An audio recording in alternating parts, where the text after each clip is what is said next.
Hey guys, this is a continuation of the Bible study. And at the end of the last one, I said we're going to talk about Lucifer, the fall of Lucifer.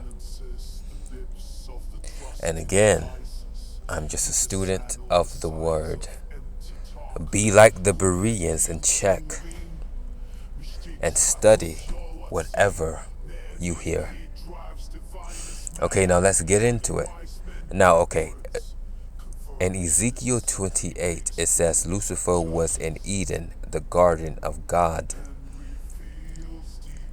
Now, I believe that was not the Eden that Adam was in. Instead, it was in heavenly Eden.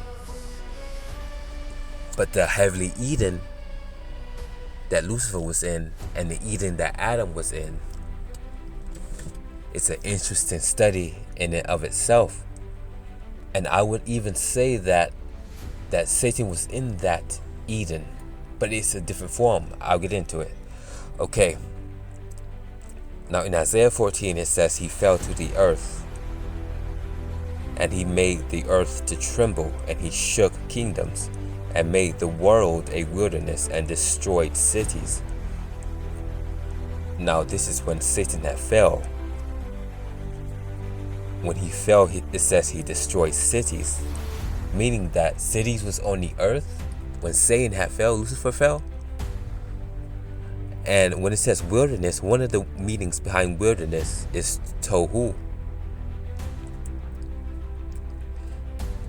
And tohu is that same word in Genesis and Jeremiah 4, where it says, Jeremiah 4, it gives more information. It says the cities were broken down.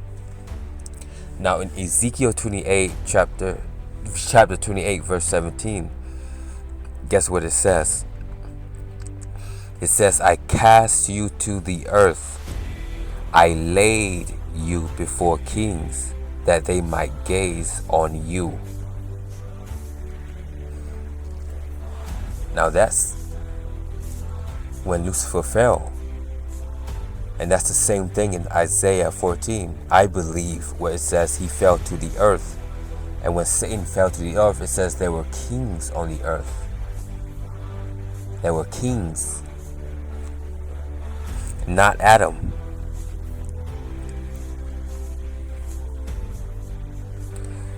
And that is why the way I believe that the earth was the way it was in Genesis chapter 1, verse 2. It was when the son of the dawn, which is Lucifer, began to make the world a wilderness.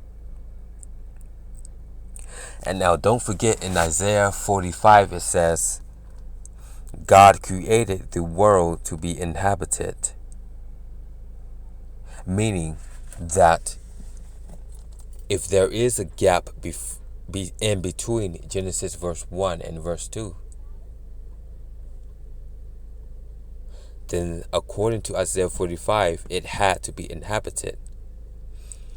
And if Satan fell way long before Adam, in Ezekiel 28 it says there were kings on the earth. So not only was it inhabited, there were kings and kingdoms. And Jeremiah 4, the cities which were broken down. Now I want to talk about something else. It says in Genesis 1:2, it says that the darkness was over the face of the deep, and the Spirit of God hovered over the face of the waters. So let's get the scene down.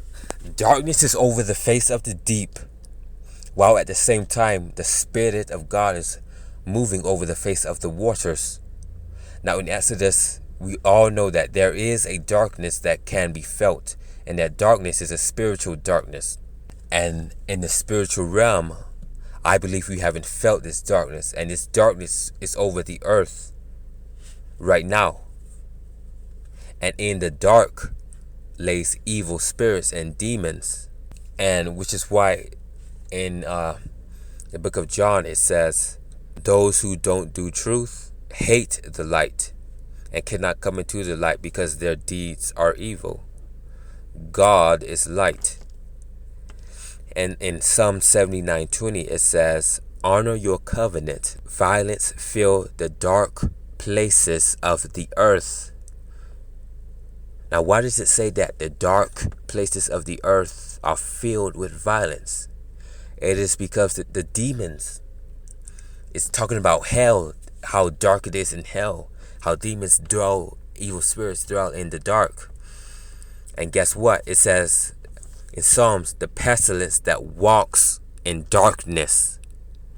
Now, the pestilence, I believe, is a demon. It's not a metaphor. I believe it's literal in the spiritual realm. The pestilence that walks in darkness. So there is darkness in the deep places of the earth, and demons dwell in the dark. But in John 1, when God said, "Let there be light," the light shined in the darkness, and the darkness did not overcome it. Now get the picture. Darkness is over the face of the deep, while the Spirit of God is over the face of the waters. God said, "Let there be light." The light had to have gone into the waters, into the darkness. And in John 1, the darkness did not overcome it. Overcome means triumph or subjugation. It did not overcome it. Now, notice the darkness was in the waters and the light within the darkness. Now, there's a interesting study about the deep waters in the deep and how demons dwell in the waters. There are some demons that dwell in the waters, because notice the light had gone into the deep, and when the light went into the deep, I believe that it did a lot of things to the darkness and to the demons. And in Job, in the book of Job, guess what it says about under the waters in the deep? It says, under the waters in the deep, something is imprisoned under the waters. And that's Job 38:40. And the word for imprisoned, it means lakad. Now let's read it. Let's read the literal definition. It says, when the waters become hard as stone, when the surface of the deep is frozen. That word frozen is the Hebrew word lakad, and it means captured, to seize, to imprison. It does not mean frozen, it means imprisoned. But guess what? The meaning behind lakad means siege. But the question is, what is siege in the deep waters? That's what I believe that Genesis 1 and John 1 talks about. The light went into the deep, had to have gone into the deep waters and sieged or captured whatever was in the deep, and it imprisoned whatever was in the deep waters in the darkness. And in Psalms it talks about the pestilence that walks in darkness, which I believe is a demon. So demons were imprisoned in the deep waters when the light went into the deep. And Jonah, when he got eaten by the whale, it says that he died. And guess what? It says that Jonah was cast into the deep, to the fountains, the foundation of the mountains, the bars, where he saw the bars of the earth and the pit. In the deep waters. In the book of Revelation, it says, when Satan fell down to the earth, it says, woe to the earth and to the sea, because the devil has come down, filled with great wrath. So basically what we covered was the whole earth was filled with water, and darkness was over the face of the deep, and demons was in the dark waters. And when God said, let there be light, the light did a lot of things, but it went into the waters, into the deep where the demons were dwelling, and it sieged whatever was in the deep. and it imprisoned them. And what is more interesting is when Jesus in Mark chapter 5 had come off the boat, there met him a demon-possessed man. It says 2 demon-possessed men. And the demons, through the man, spoke that his name was Legion. And guess what? He said, do not cast us into the deep. Now, why did the demons say, do not cast us into the deep? Now, one meaning is because I believe that this is true. It's because they know the word of God. They know that their time is coming to an end and that they will be cast into the abyss. But something else I believe is because they was there when God said, let there be light.